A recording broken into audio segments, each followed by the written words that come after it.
Hello guys, ഞാൻ നിങ്ങളുടെ സ്വന്തം സുധീഷാണ്. ഈ കള്ള മുരാരി ഉണ്ടല്ല, രാജൻ ബാബു, അവൻ ആ പെൺകുട്ടിയുടെ അടുത്തും അമ്മയുടെ അടുത്തും പറയുകയാണ് ഈ പെൺകുട്ടിയുടെ ശരീരത്തിൽ ബാധ കയറിയിരിക്കുകയാണ്. അപ്പോൾ അതുകൊണ്ട് ഒറ്റയ്ക്ക് ഒരു റൂമിലിരുത്തി പൂജ ചെയ്താലേ ആ ബാധ മാറുകയുള്ളൂ എന്ന്. അപ്പോൾ നിങ്ങൾക്കെല്ലാം അവൻ്റെ ഉദ്ദേശം മനസ്സിലായല്ലോ. അങ്ങനെ അമ്മയെ പുറത്തിരുത്തിയിട്ട് ഈ പെൺകുട്ടിയെയും കൂട്ടി പുള്ളിക്കാരൻ ബെഡ്റൂമിലേക്ക് പോയി.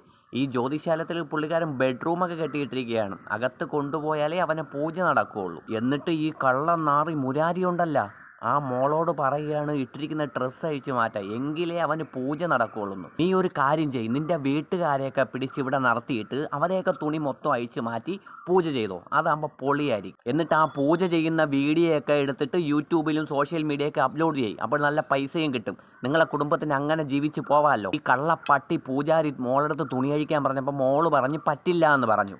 അതിന് ഈ മോളുടെ കരണം അടിച്ച് പൊളിച്ച് ആ കള്ള പൂജാരി. അങ്ങനെ ഈ മോളുടെ ശരീരമൊക്കെ മുറിഞ്ഞിട്ട് മോള് കരഞ്ഞും കൊണ്ട് പുറത്തേക്ക് ഇറങ്ങി ഓടി. അപ്പോൾ ഈ മുരാരി എന്ന് പറയുന്ന കള്ള നാറി ഈ മോളുടെ പുറകെ പോയിട്ട് അമ്മയുടെ അടുത്തൊക്കെ പറയാണ്, മോളെ നേകത്ത് തൊടല്ലേ, മോളെ നേകത്ത് തൊട്ട് കഴിഞ്ഞാൽ മോളെ ശരീരത്തിലുള്ള ബാധ നിങ്ങളുടെ ശരീരത്തിലേക്കും പ്രവേശിക്കുമെന്ന് പറഞ്ഞ് അമ്മയെ പേടിപ്പിച്ച് നിർത്തിയിരിക്കുകയാണ്. അവസാനം ഈ നാട്ടുകാരെല്ലാം ഓടിക്കൂടിയപ്പോൾ ഈ കള്ള നാറി പുറകിൽ കൂടെ ഓടി രക്ഷപ്പെട്ട് കളഞ്ഞു. ഈ കള്ള പൂജാരി നാറിയെ എന്ത് ചെയ്യണമെന്ന് അറിയാമോ? ഇവൻ്റെ തുണിയൊക്കെ അഴിച്ചിട്ട് ഇവൻ്റെ നേഹം മൊത്തം എണ്ണയും മറ്റേ മുളക് പൊടിയൊക്കെ തേച്ച് എണ്ണയിൽ വറുത്തെടുക്കണം, എങ്കിലേ ഇവൻ്റെ കടി മാറുകയുള്ളൂ. ഇവൻ്റെയൊക്കെ തരിപ്പുകൾ അതോടെ തീരും. ഈ സമൂഹത്തിലെ പെൺകുട്ടികളൊക്കെ പീഡിപ്പിക്കുന്ന എല്ലാ നാറികൾക്കും ഇതൊരു പാഠമായിരിക്കണം. എല്ലാ പെൺകുട്ടികളുടെ അറിവിലേക്ക് മക്കളെ നിങ്ങളെല്ലാം സൂക്ഷിച്ച് നടക്കണം. ഈ സമൂഹത്തിൽ മൊത്തം ഇതേപോലത്തെ നാറികളാണ് ഉള്ളത്.